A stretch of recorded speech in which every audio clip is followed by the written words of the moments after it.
Local programming on KRWG made possible in part by viewers like you. Thank you.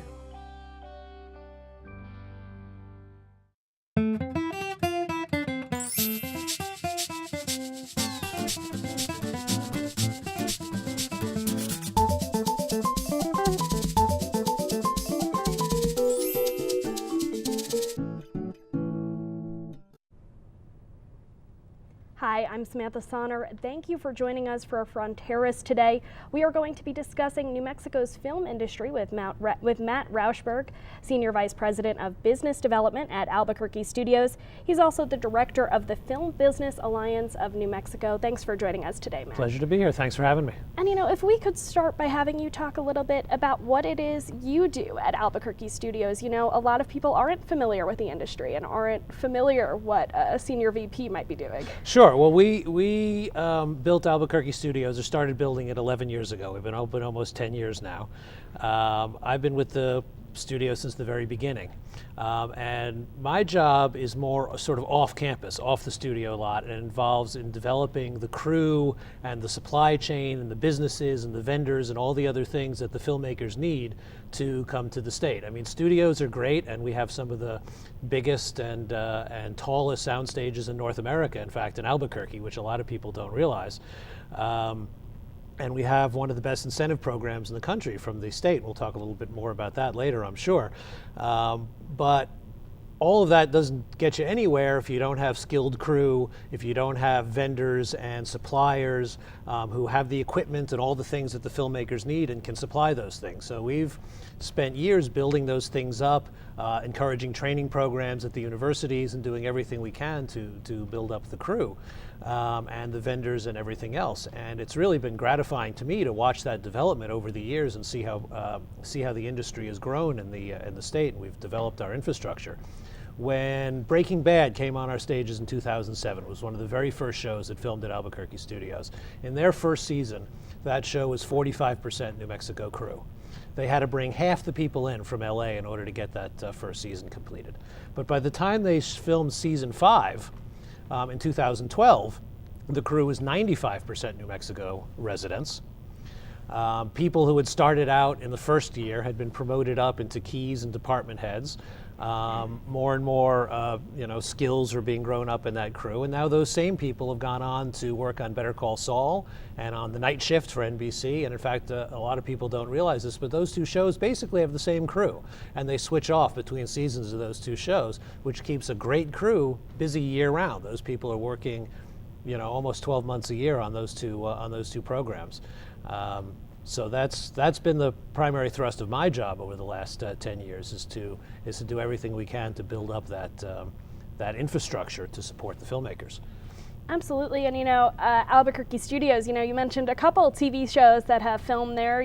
What are some other things people may have seen, to get a sense of what Albuquerque Studios is filming? Sure. Well, we've had a bunch of big movies and TV shows. Of course, Breaking Bad was one of the first, but we also had Terminator Salvation. We had The Lone Ranger, the Disney Lone Ranger. Last year we had Independence Day Resurgence. Huge film. Was on 6 of our sound stages for almost 9 months, doing some huge, amazing sci-fi sets. Perhaps the most famous motion picture we had on our stages was the first Avengers, which again used a number of sound stages. The whole SHIELD helicarrier and many other huge sets from that film were all built on our sound stages in Albuquerque. On the TV side, I mentioned Breaking Bad. We've got Better Call Saul filming right now. Night Shift is coming back for their next season very shortly. We've got an NBC program right now filming called Midnight Texas, which we're very excited about. I think that's going to be a huge hit from the series of books by the same author as wrote True Blood. So it's got a real built-in fan base, and they've built some amazing sets, as well as a huge backlot street on our backlot, which just adds to our assets and the assets of the state going forward. We have in New Mexico some of the best film ranches. Classic Western streets, the Silverado set, and streets like that. A lot of them around Santa Fe. and they are the best Western, period, Western streets in the country. Now we have a modern Western street for this new program, Midnight Texas, which is going to be another great asset for us going forward. So that's really what's been happening over the years as we continue to develop our assets, develop our crew, develop our infrastructure, and all of these things grow up around it. And what is the state of the film industry in New Mexico right now? I know we've heard that studios are booked for a couple months now. The state is as busy as it's ever been. Albuquerque Studios is full. We've got 3 TV programs going on right now. Santa Fe Studios is also full, and they're looking to expand. We're also looking to expand. We want to add a couple more sound stages because we're so busy. Santa Fe Studios is looking to expand. They have a Western for Netflix in there right now called Godless, and another show called Granite Mountain, both shooting in Santa Fe. Also in Santa Fe is Garson Studios. They have Longmire, which is about to come back and film their 6th season there at Garson. And there's I-25 Studios in Albuquerque, which also has another show moving in. I don't think that one's been announced by the film industry, so I probably can't say what it is, but there's another show moving in there. So yeah, all the studios are full. There's location shooting going on all over the state, up north, down south, down here. There were a couple shows down here in Las Cruces just recently, including the most recent Wolverine movie was filming in the area. So there's filming all over the state going on. We're as busy as ever. Right, and you had mentioned that incentive program earlier. I know there is a $50 million a year tax credit for the state of New Mexico. That's right. And how is that used to help draw business into the state? Well, how that program works, and it's different from most of the other incentive programs that exist in the state budget. And I get the question occasionally, people ask me, why is film special? Why does film get incentives when other industries don't? But the fact is that there are hundreds of incentive programs in state law right now. And by some estimates, what they call the tax expenditure budget runs in the neighborhood of $1.25 billion a year of money being left on the table basically by the state of New Mexico to encourage various businesses and other activities. And many of those programs are uncapped and not as tightly controlled as the film incentive. The film incentive is limited to $50 million a year. It is only paid out after spending takes place in the state, which again is a differentiation from a lot of incentive programs. You often hear about states or governments having to support the building of a factory or a plant or something else like that, and the jobs hopefully come later. In the case of the film industry, the spending takes place, the vendors get paid, the crew gets paid, everybody gets taken care of. An audit takes place to ensure that the spending actually happened and went to New Mexico residents and not to out-of-state residents. And then the filmmakers get a rebate on part of what they spend in the state. So it's very tightly controlled, and it only gets spent if the work takes place, and it happens after. So it's really one of the most efficient programs in terms of economic development and job growth.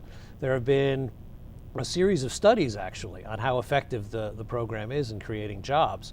When the Martinez administration came into office in 2011, you may remember they were skeptical, I think it's fair to say, about the film industry and whether it was really effective for New Mexico residents. So they commissioned an outside firm. Actually, they got a consulting firm in Canada called MNP, and they're doing a 4-phase study of the film industry in New Mexico to really drill down on what are the real results. And the first 3 phases of those studies have come in over the last 3 years. They're on the state website, film office website, as well as on our FBA-NM website. The first 2 studies found that the film industry was creating well over $1 billion in economic impact and 16,000 jobs, a little higher, over 16,000 jobs. And then the most recent study, which was really interesting, the 3rd phase was focused entirely on film tourism, or what FIT, film-induced tourism is what they call it. It's a hard thing to measure. But their finding was that in the median case, because they did a range of values, but just in the median case, they found that state and local tax revenues from film tourism was $37 million for the state, $17 million for the counties and cities. So about $55 million in direct tax revenue to state and local government being derived just from film-induced tourism, which you just mentioned, the $50 million is what the state pays every year for the program. Film-induced tourism seems to be paying for the program by itself. And that seems counterintuitive. You kind of go, how is that possible? But what you realize when you look at it is the tourism effects go on forever. We stopped paying incentive, right, to Breaking Bad 4 years ago. That program stopped filming. But yet people are still discovering it, still watching it, still coming to New Mexico to visit those locations. There is a business in Albuquerque called Breaking Bad RV Tours. And they actually take you around on a tour of all the locations and places that Breaking Bad made famous. And they take you around in an RV that is the same year, make, and model as Walt's RV, as the mobile meth lab in Breaking Bad. And their business is going strong. They just bought another RV because they're still doing so many tours 4 years later. So the effects just keep going on. So if then Midnight Texas is another big hit, which we think it will be, I think that'll have as much tourism impact as Breaking Bad did. And of course, Better Call Saul keeps that interest going too. And people come to see where Billy the Kid was filmed, or all kinds of movies. We have a 100-year film history in New Mexico. So even the great westerns, The Left-Handed Gun with Paul Newman, and just so many other classics made in New Mexico. And people come to visit those locations. So it's a very powerful effect. Right, and now we're in the middle of a state budget crunch right now, and people are looking at all of these tax incentives that the state has and trying to figure out if it is worth it to keep them in place. Why do you think that this is something that is worth it? And, what would happen to the film industry here if we were to lose that because of state budget cuts? I think it would be devastating to the film industry. I think you'd see the studios empty out. I think you'd see the shows all go somewhere else. And the crew and all the businesses that have built up over the years would all be out of work. Now, the great thing for the crew is these are some of the most transportable skills that the world has. You can go anywhere that filming takes place, New York, Los Angeles, London, Australia, New Zealand, and take these skills and work in film production.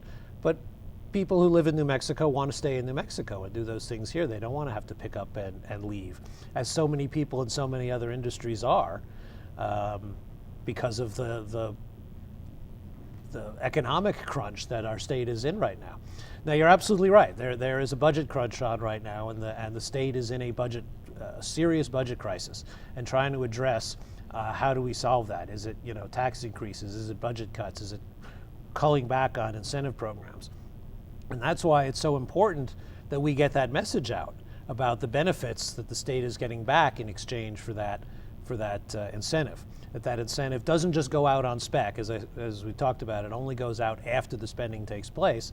And the studies demonstrate pretty conclusively that the benefits in terms of job creation and tax revenues to the state more than cover the cost of the program.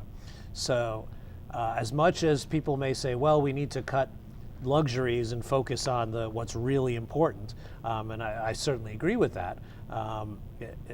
We need to focus on our priorities, but surely economic development and job creation should be a priority, or we're just going to find ourselves in a continuing death spiral, to the bottom. This is the one bright spot in the New Mexico economy right now, and I don't think anybody would want to undo that at this time. And that's something I think a lot of people are worried about when they hear about these incentives, is that these incentives are going to people coming in from California for a quick shoot and then leaving. But what you're saying is that money is staying here in New Mexico, and it is providing jobs for New Mexico's program is a model for film incentive programs in other states. And some studies in other states have shown less effectiveness than our studies here have shown. And some people look at that and say, well, all programs are this or all programs are that, but they're all different. And New Mexico's is laser focused on creating local jobs and supporting local vendors and local jobs. If you bring people in from out of state, you're not getting incentive on their salaries. You're getting incentive on their hotel room, which is great. We're booking 40,000 hotel room nights a year through the studio concierge service at Albuquerque and Santa Fe Studios. that's a whole hotel right there. Higher end hotels are being constructed right now. There's a 5-star hotel going up in Albuquerque. And the folks building that hotel will tell you right out, without the film industry, there wouldn't be a market for this hotel right now. We wouldn't be building it. Those 400 construction jobs of the people who are building it wouldn't exist right now because there would be no reason for it. So the effects are up and down Main Street. It's not just on filmmakers and on crew members.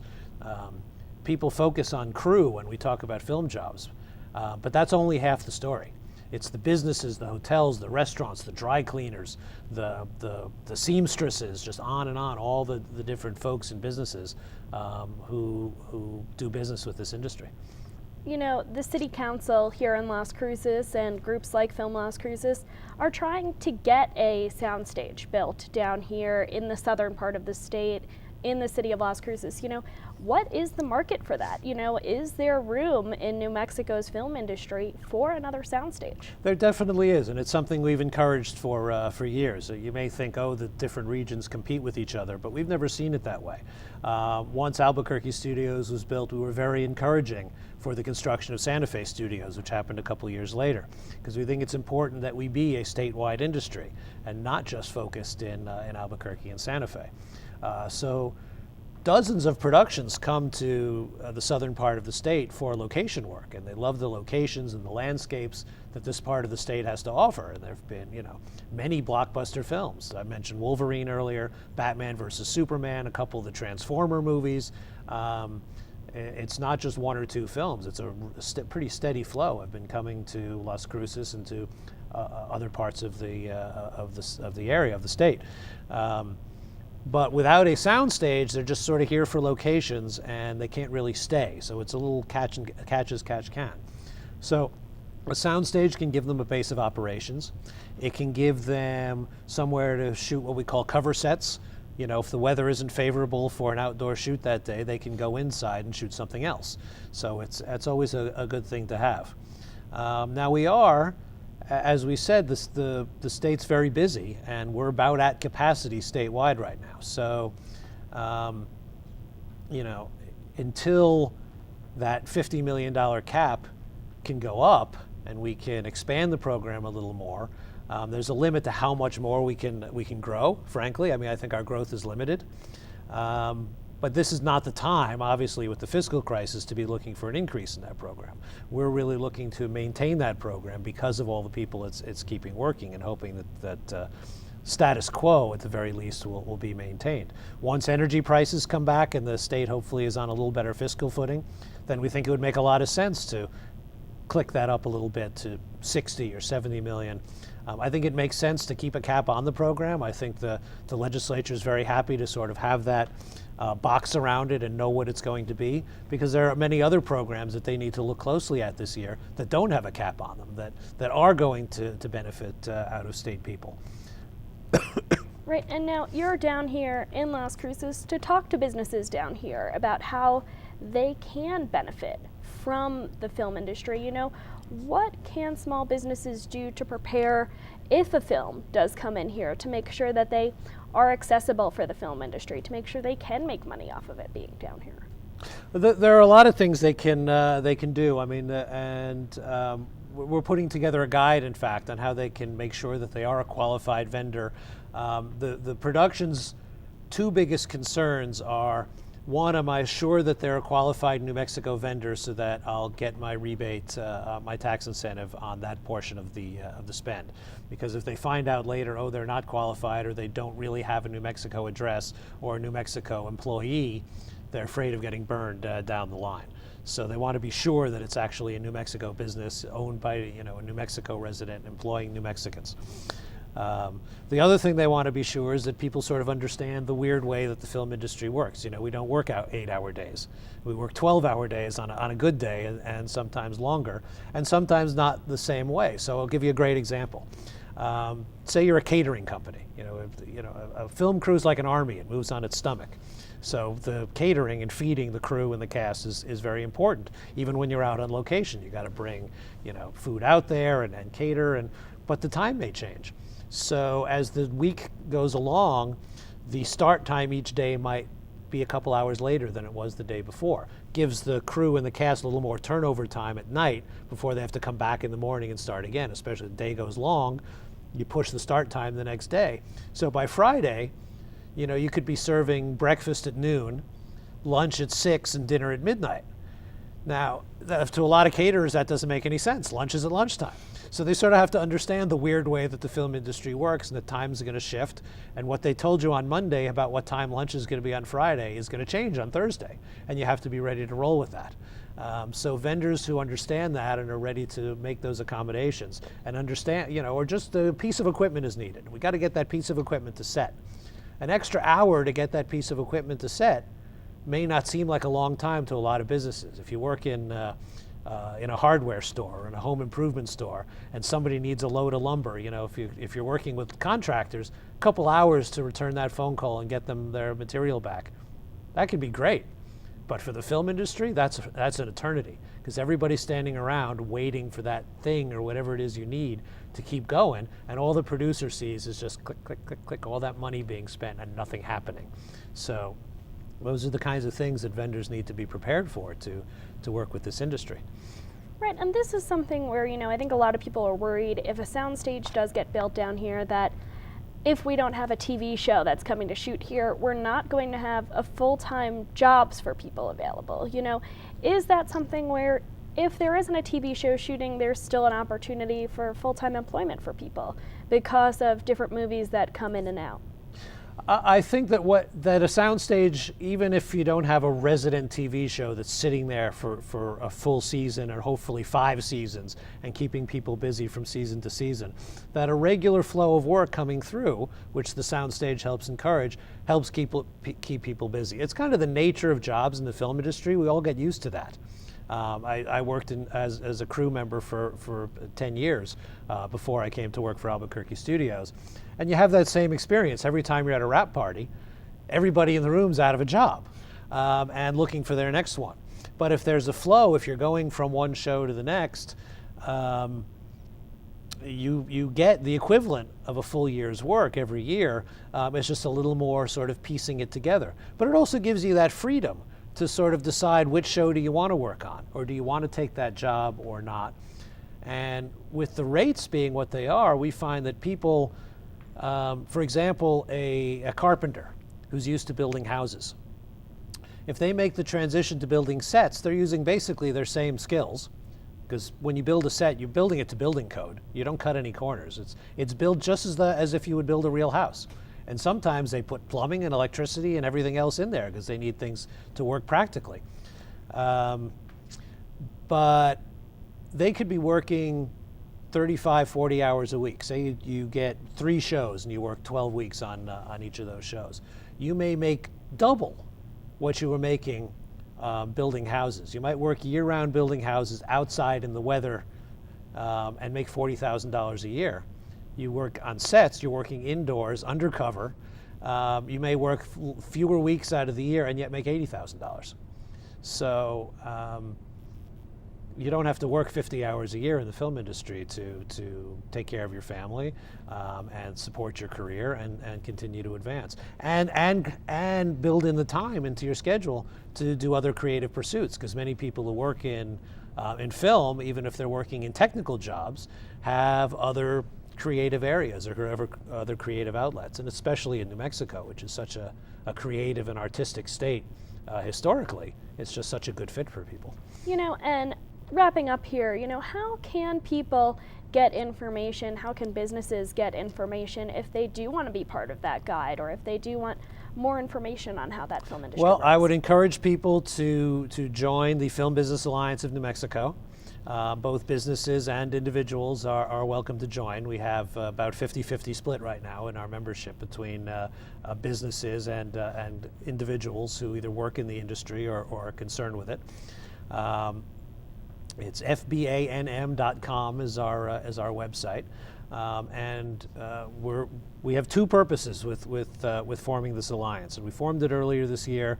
Albuquerque Studios, Santa Fe Studios, I-25, and Garson, all of the existing studios currently in the state, as well as I mentioned, hundreds of other interested businesses, And we formed this alliance both to get that message out about what those impacts are and how effective the program is in creating jobs in New Mexico, but also to help support those businesses and to be a member support business and help new businesses or emerging businesses connect with the industry. We're going to have a series of seminars on how to connect your business with the industry. We're also going to be publishing what we call the 2017 Film and Television Sourcebook, which is going to be a printed guide for producers to every service, crew member, vendor service, hotel or long-term stay accommodation, whatever it is, all of these services available for them in this printed book, which we'll be delivering personally to every producer and studio in Los Angeles. Another thing people don't realize is both Albuquerque Studios and Santa Fe Studios have full-time marketing staff in Los Angeles, because we have to constantly remind folks, hey, don't forget about New Mexico, we've got to bring you out. And in a big way, we're marketing the state, not the studios. We're trying to remind people, we got great crew, we got great vendors, we got great weather, we got great landscapes and a variety of locations. You know, it's not just Westerns. You know, we were open, I think, 6 years before we got our first Western at Albuquerque Studios, because we can do so much more in this state. So we're trying to get that message out and let people know that. And we also intend to present that book to all of our legislators in January when they come back to Santa Fe for the next session. Again, to remind them, hey, look how many people and how many businesses are part of this industry in the state. Great, and that website again is? FBANM.com, Film Business Alliance New Mexico. Okay, great. Thanks for joining us today, Matt. And thank you for joining us for Fronteras. I'm Samantha Sonner.